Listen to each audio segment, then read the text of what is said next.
Hello student, स्वागत है आप सभी का एक बार फिर से हमारे इस ऑफिशियल यूट्यूब चैनल में जिसका नाम है एसोल सॉल्यूशन। मैं चंदन कुमार हाजिर हूं आप सभी के सामने अपनी एक और नई वीडियो के साथ। सो गाइस, आज के इस नई वीडियो में हम बात करेंगे उन सभी स्टूडेंट्स के लिए जो मास्टर ऑफ पॉलिटिकल साइंस के स्टूडेंट्स हैं, और उनके पास में जो है एम पी एस ई 001 का सब्जेक्ट है, या फिर आप भारत और अमेरिका के संबंध को डीप से पढ़ना चाहते हैं तो आज की नई वीडियो उन सभी स्टूडेंट्स के लिए मोस्ट इंपॉर्टेंट है। हम बेसिकली यहाँ पर हिस्टोरिकली हम डिस्कस करने वाले हैं। हम यहाँ पर बेसिकली हिस्टोरिकल डिस्कस करेंगे कि क्या होता है यहाँ पर भारत और अमेरिका के संबंध, कैसे कैसे संबंध बने। चलिए हम डिटेल से बात कर लेते हैं। सबसे पहली बात तो भारत और अमेरिका ये दोनों आज विश्व में देखेंगे तो लोकतंत्र के सबसे शक्तिशाली देश माने जाते हैं। क्यों माने जाते हैं? क्योंकि भारत के अंदर हम देखें तो सबसे बड़ी जनसंख्या है जहां पर लोकतंत्र है, और अमेरिका में सबसे पुराना लोकतंत्र है और सबसे ताकतवर लोकतंत्र है। इसीलिए इन दोनों के बीच में संबंध अगर हम देखें तो वो काफी एक दिलचस्प बन जाते हैं। इनके संबंधों की बात करें तो भारत जो है वो लगातार अपनी प्राचीनतम सभ्यताओं के कारण अमेरिका में अपनी फेमस जो है वो रहा है, और अमेरिका हमारे सामने क्या है कि एक नई सभ्यता है। परंतु दोनों की शासन व्यवस्था का अगर हम अनुभव करें तो भारत से लोकतंत्र जो है वो अमेरिका में काफी पुराना है। भारत में आजादी कब मिली? तो 1947 में, जब भारत एक स्वतंत्र राष्ट्र हुआ तो अमेरिका ने लगभग 150 साल उम्र पार कर चुके थे। किस चीज के? लोकतंत्र के। तो आप यहां से भी देख सकते हैं कि अमेरिका हमसे पहले आजाद हुआ, अमेरिका में हमसे पहले लोकतंत्र आया, तो अमेरिका हमसे आज भी आगे है। भारत ने स्वतंत्रता प्राप्ति के बाद विश्व में महाशक्ति बनने की उभरने की सोची है, और भारत लगातार अपने देश की अर्थव्यवस्थाओं को अच्छा बनाने की लगातार सतत प्रयास भी कर रहा है। अगर हम देखें तो दोनों तरह की शासन व्यवस्था में लोकतंत्र का एक महत्वपूर्ण योगदान है, और दोनों देश जो है वो एक दूसरे के जो काफी निकट आ चुके हैं। भारत और अमेरिका के संबंध में अगर हम बात करें तो भारत के और अमेरिका के संबंध आजादी के बाद ज्यादा अच्छे नहीं रहे। क्यों नहीं रहे? क्योंकि भारत जब 1945 के बाद में अगर हम देखेंगे, एक तो 1945 और एक 1947। 1945 में क्या हुआ? तो आप बोलोगे end of second world war, end of second world war. इसका क्या हुआ? एंड हुआ। और इस समय क्या देखते हैं कि इंडिया को आजादी मिली। तो भाई उस समय भारत के सामने दो ऑप्शन थे, या तो वो सोवियत संघ के साथ शामिल हो जाए या अमेरिका के साथ। तो भारत ने उस समय किसी भी गुट में शामिल ना होने का फैसला किया और गुटनिरपेक्ष की नीति अपनाई। अमेरिका ने जब अपने सैनिक गुट बनाए, जैसे नाटो, सीटो, सेंटो बनाया, तो भारत ने किसी भी सैनिक संगठन में शामिल होने से मना कर दिया, क्योंकि भारत को ऐसा लग रहा था कि भारत शायद अगर किसी सैनिक संगठन में शामिल हुआ तो भारत की जो भी लिबर्टी है वो छिन सकती है, भारत की जो आज़ादी है वो छिन सकती है। लेकिन पाकिस्तान दोनों में शामिल हुआ। उसका रीज़न ये था कि पाकिस्तान अमेरिका से भारत के विरुद्ध जो है वो हथियार लेना चाहता था, और जब पाकिस्तान उसका मित्र बना तो हमारे उसकी दूरियां जो है वो धीरे धीरे बननी शुरू हो गई। आपको ये भी ध्यान रखना है। अब इसके बाद में हम देखते हैं भारत और पाकिस्तान के बीच में 4 बार युद्ध भी हुए। 1947 में, अब याद रखना है आपको, फिर 1965 में, फिर 1971 में, और फिर कारगिल संघर्ष आपका 1999 में। इसके अप्रोक्सीमेटली आप सभी को ध्यान रखना, 1999 या फिर 1998, इन दोनों में से एक डेट है। आप यहाँ पर थोड़ा मैनेज कर लेंगे। तो यहाँ पर गुटनिरपेक्ष आंदोलन की जो नीति भारत ने अपनाई, और भारत ने गुटनिरपेक्षता की जो नीति है वो क्यों अपनाई? सबसे पहला क्वेश्चन तो हमारे सामने यही आ जाता है, क्योंकि भारत अगर हम देखें तो भारत अपना जो रवैया है वो हमारे साथ में अलग रखता है। जैसे कोरिया युद्ध के अंदर देखें, तो वियतनाम युद्ध के अंदर देखें, और स्वेज नहर के अंदर देखें, हंगरी संकट में देखें, चेकोस्लोवाकिया संकट में देखें, या फिर संयुक्त राष्ट्र संघ में चीन की सदस्यता के मामलों को देखें, तो भारत ने अमेरिका से हमेशा से मतभेद और मुखर जोरदार ढंग से सामने आए। भारत के जो मतभेद हैं, क्योंकि हंगरी संकट जब हुआ था, चेकोस्लोवाकिया या फिर वियतनाम संकट हुआ, इन सभी संकटों में भारत ने उनकी कड़ी आलोचना करी थी, इसीलिए हमारे संबंध खराब हो गए। इसके अलावा अगर हम कश्मीर मसले की बात करें तो कश्मीर मसला पाकिस्तान ने हमेशा ही यूएनओ में उठाया, और अब पाकिस्तान में जो अमेरिका है वो अमेरिका हमेशा पाकिस्तान की तरफदारी करता है। अब ये कश्मीर समस्या कहाँ से उत्पन्न हुई, सबसे पहले इसके बारे में बात करते हैं। तो 1947 में पाकिस्तान जो है, पाकिस्तान की शाह पर, कश्मीर पर कबीलाई हमले किए, यानी पाकिस्तान ने कश्मीर पे हमले शुरू कर दिए। और भारत में उस समय जो है प्रधानमंत्री पंडित जवाहरलाल नेहरू जी थे। उन्होंने जो जम्मू कश्मीर के राजा थे हरि सिंह, उनसे एक इंस्ट्रूमेंट ऑफ एक्सेशन पे सिग्नेचर करवाए, भारतीय संघ में विलय करवाया। अब ये गृह मंत्री का भी कार्य कह सकते हो, लेकिन उस समय उनकी गवर्नमेंट तो उनकी थी। अब भारतीय संघ में विलय हो गई, जिसके बाद में भारत ने सैनिक सहायता दी। अमेरिका ने पाकिस्तान के हमले में कोई भी उसकी आलोचना नहीं करी, क्योंकि पाकिस्तान जो है वो आप देखते हो कि अमेरिका के काफी क्लोज जा चुका था।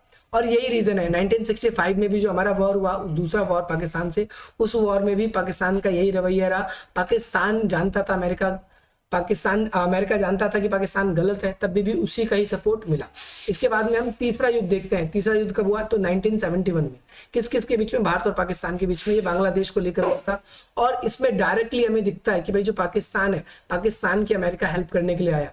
तो उसी समय भारत की जो उस समय श्रीमती इंदिरा गांधी थी, उन्होंने भी जो है क्या किया था कि भाई सोवियत संघ के साथ में क्या किया, एक करार कर लिया था, सैनिक समझौता कर लिया था कि अगर वो इसकी हेल्प करेगा तो हम हमारी भी वो हेल्प करेगा। इसे मैत्री संधि कहते हैं। लेकिन आगे चल के अमेरिका ने शिमला समझौता का समर्थन करने लगा ताकि दोनों पाकिस्तान और भारत के बीच में सामान्य रिश्ते बन जाए। लेकिन अगर हम देखें, अमेरिका कश्मीर को भी विवादग्रस्त क्षेत्र मानता रहा है और उसका कहना है कि भारत का कश्मीर पर जो नियंत्रण है या जो शासन करने का जो तरीका है, ये बिल्कुल ठीक नहीं है, क्योंकि इससे उनके ऊपर अत्याचार किए जाते हैं, ऐसा माना जाता है। ये पाकिस्तान और अमेरिका दोनों का ही कहना यही चीज है। इसके बाद में हम देखते हैं कि भाई साथ ही साथ उपमहाद्वीप पर भारत के अंदर बहुत ज्यादा हथियारों की होड़ को बढ़ावा मिला है, और उसका एक ही मात्र कारण है, वो है आतंकवाद और पाकिस्तान के द्वारा या चाइना के द्वारा बहुत ज्यादा हथियार बनाना। और इसी वजह से भारत को भी अपनी सुरक्षा के लिहाज से हथियार बनाने की कोशिश करनी लगी है। और भारत शुरू से ही सोवियत संघ से, रूस से अपने संबंध इसलिए भी अच्छे रखता है ताकि कल को उनसे अगर उनकी संबंध उनसे अच्छे हैं तो मेरे को भी तो कोई चाहिए एक सपोर्ट में, बैक सपोर्ट में, इसीलिए। इसके अलावा 1964 में चीन ने परमाणु शक्ति बन गया। उसके बाद में भारत भी परमाणु शक्ति संपन्न बन सकता था और अमेरिका इस बात को जानता था, अमेरिका को शक था। इसीलिए भाई अब भारत को या कोई भी दुनिया में और देश परमाणु हथियार ना बन सके, इसके लिए 1968 में एक संधि करवा दी जिसका नाम था एनपीटी, परमाणु अप्रसार संधि। इसे बोलते हैं परमाणु अप्रसार संधि। और इस संधि पे भारत ने हस्ताक्षर नहीं किए। क्यों? क्योंकि कह दिया कि भारत जो है वो इसे भेदभावपूर्ण मानता है, क्योंकि अमेरिका अपने जब परमाणु हथियार खत्म करेगा और बाकी सभी देश हथियार खत्म करेंगे तब हम भी अपने परमाणु हथियार नहीं बनाएंगे। परंतु आगे चल के इन्होंने क्या किया है कि भाई 5 देशों ने जो कि परमाणु संपन्न थे वो सुरक्षा परिषद के स्थायी सदस्य भी बने। और हम देखेंगे भारत ने आगे चलकर 1974 में शांतिपूर्ण क्या कर दिया, परमाणु विस्फोट कर दिया।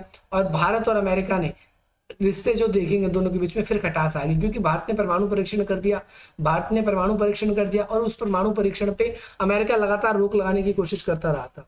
तो ये भारत के लिए बहुत जरूरी हो गया कि भारत क्या करे, लगभग अब भाई एक तो 1971 का युद्ध था, उस युद्ध की वजह से अपने पास एक ऐसी पावर होनी चाहिए जिससे चाइना भी हमला करने से पहले सोचे, क्योंकि हम देखते हैं 1962 में चाइना से हम करारी हार झेल चुके थे। तो हमारे लिए परमाणु हथियार बहुत इंपॉर्टेंट रह गया था और बहुत जरूरी भी था। इसीलिए हमने देखा कि 1970 के दशक में और एक 1990 के दशक में, 1970 के दशक में हमने परमाणु बम 1974 में बनाया और आगे चीन और अमेरिका के बीच दोस्ती अच्छी होने लगी थी। तो भारत के लिए इंपॉर्टेंट था कि भारत भी शक्ति संतुलन को बनाए और सोवियत संघ से भारत ने अपने संबंध जो है धीरे धीरे अच्छे करने शुरू कर दिए। लेकिन उस समय की स्थिति इतनी खराब थी कि भारत के कई राज्य ऐसे थे जहां पर आपातकालीन सूखे पड़े और बहुत ज्यादा प्रॉब्लम निकल के हमारे सामने आई। तो ये भी पॉइंट आपको ध्यान रखना है। अगला है शीत युद्ध के बाद में हम देखते हैं शीत युद्ध के संबंध के तौर पे तो अमेरिका और सोवियत संघ दोनों में से किसी भी गुट में भारत जो है शामिल नहीं हुआ। लेकिन भारत हमें 1971 में जो ये मैत्री संधि हुई थी उसमें कहीं ना कहीं भारत का जो झुकाव है वो सोवियत संघ के साथ दिखता है या सोवियत संघ की तरफ दिखता है। आपको ये भी पॉइंट, ये भी कॉन्सेप्ट आपको ध्यान रखना है।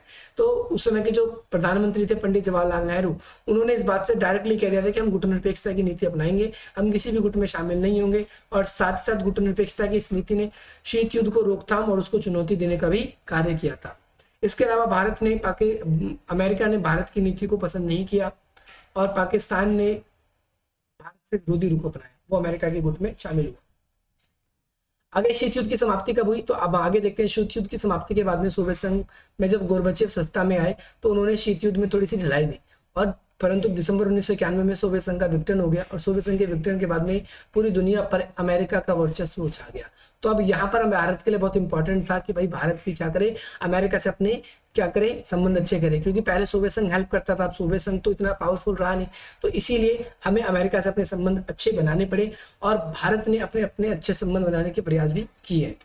आपको ध्यान रखना है इसके अंदर। साथ ही साथ इसके अलावा दक्षिण एशिया में शीत युद्ध की जो है वो प्राथमिकता दबाव को कम करे, शीत युद्ध कभी इस एरिया में ना बढ़े, इस चीज को भी भारत सुनिश्चित करता है। इसके अलावा इस वाली स्लाइड पे कुछ इंपॉर्टेंट नहीं है, अब आपको यहाँ ध्यान रखना है कि भाई परिवर्तन की शुरुआत। अब भाई भारत और अमेरिका के संबंध पहले तो अच्छे नहीं थे, लेकिन अब सोवियत संघ का जैसे विघटन हुआ इसके बाद में परिवर्तन की शुरुआत होगी। कैसे? भारत और अमेरिका के संबंध जो है धीरे धीरे अच्छे होने स्टार्ट हो गए।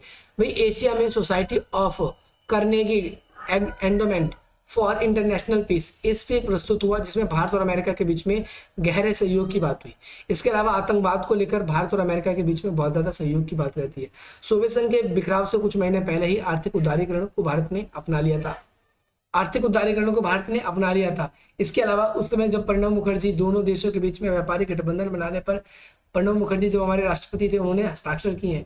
इसके अलावा डोनाल्ड ट्रंप ने भारत की यात्रा करी है, जो नरेंद्र मोदी है वो जो है हाउडी मोदी करने के लिए भी गए थे। तो हम देख सकते हैं यहाँ पर कि भाई भारत के अंदर 25 से भी ज्यादा बड़ी ऐसी कंपनियां हैं जिनका मुख्यालय जो है वो अमेरिका के अंदर है, भारत की कंपनी है। और भारत के बहुत सारे ऐसे भी रहे हैं, भारत के बहुत सारे ऐसे भी विद्वान रहे जिन्होंने आगे वहां पढ़ाई करी है, वहां अपनी इंडस्ट्री को स्थापित की है, ये ध्यान रखना है।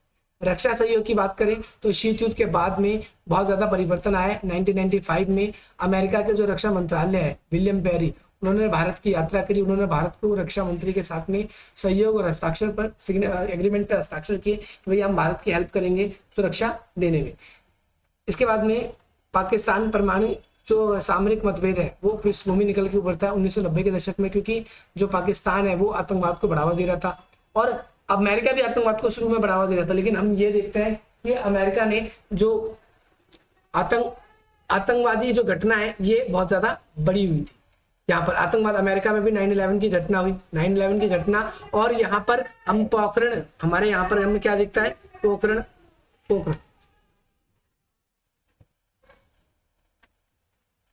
पोखरण का हमें यहाँ पर दिखता है। सो गाइस यहीं तक हम आज अपनी इस वीडियो को विराम देते हैं, कल मिलेंगे आप सभी से और इस टॉपिक को कंटिन्यू करेंगे।